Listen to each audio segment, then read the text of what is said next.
The Unteachables by Gordon Corman. Chapter 25, Kiana Robini.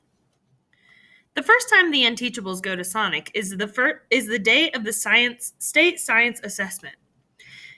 We don't know if we'll be able to celebrate how we did, but we can definitely celebrate the fact that it's over and we survived. Plus, Parker has his family's pickup, so we can use the drive-through. Of course, he's not allowed to have passengers except his grandmother, so we have to walk and meet him there. But we can drink our slushies and soda in the flatbed, lounging among the bushel baskets of potatoes and onions.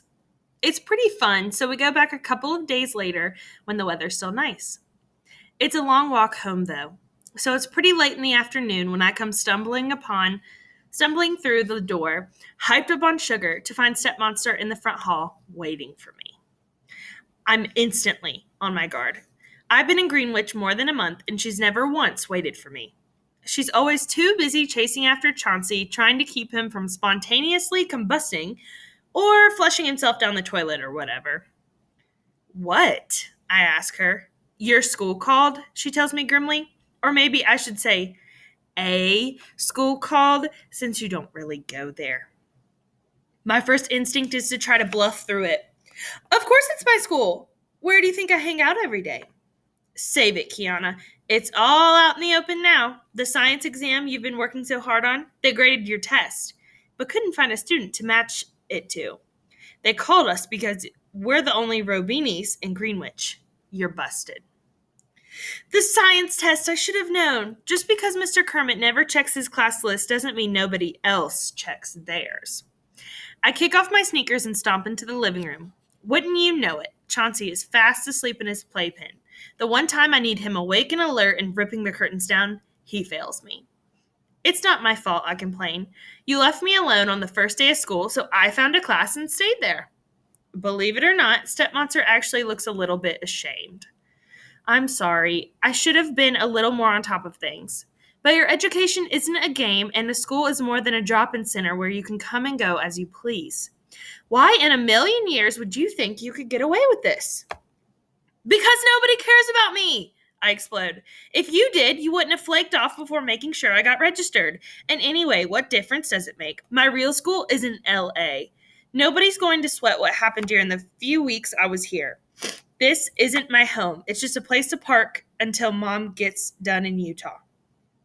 For a split second, Stepmonster looks as if she's about to cry. But she doesn't. I'll always appreciate her for that because I definitely would have cried too. Dad and I know you live with your mom, she says at last. But this is your home too? And we're your family. I peer over at her. She really thinks that? News to me. I mean, she's always nice. But she isn't when she isn't too distracted by her kid, who admittedly is a full-time job. But family? So what happens now? I ask in a small voice. I do what I should have done on day one, she decides. I'm going to the school to get you properly registered. No! I howl. They'll put me in regular classes and they won't let me stay in SES 8. Why not? Because I blurt out the only thing I can think of. Because I'm not dumb enough. She's blown away. Dumb enough?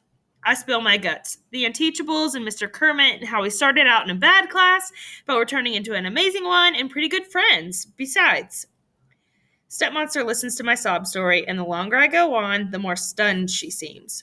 By the time I get to the end of it, Chauncey is awake, but instead of fussing, he's watching me through the mesh of playpen, listening intently like he can't wait to hear how it all turns out. Stepmonster looks me straight in the eye. If that's the class you want, that's the class you're going to be in, unteachable or not. I jump up and wrap my arms around her. I don't know if she expected it, but I definitely didn't. It's a weird moment, but not totally in a bad way. Chauncey isn't a big fan of that. He screams his head off. I pull back. You better go get him. In his mind, hugging privileges are his and his alone. She laughs. You're probably right. And by the way, I don't think you're unteachable. That science test? The school said you aced it.